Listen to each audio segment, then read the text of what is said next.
নমস্কার। আজকে আমি লাউ শাক রান্না করব। আমার শাশুড়ি মা আমাকে এই লাউ শাক রান্নাটা শিখিয়েছিলেন।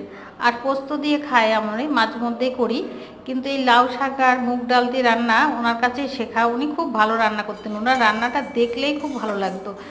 আর আমাদের পাশের বাড়ির মাসিমা, ওনাকে দিতে হতো আমার শাশুড়ি মা রান্না করলেই। আমার শাশুড়ি মা কিছু রান্না, নিরামিষ রান্না ওনার এত ভালো, না খেলে বোঝা যাবে না।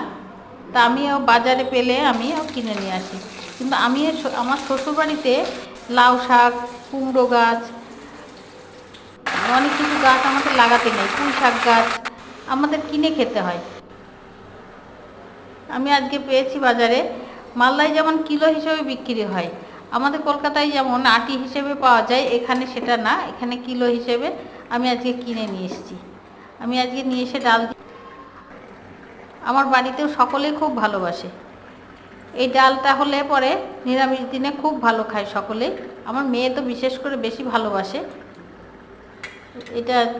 ভাজা জিরে গুঁড়ো দিয়ে রান্না করি, খুব ভালো লাগে খেতে। আপনাদের কেমন লাগলো জানাবেন।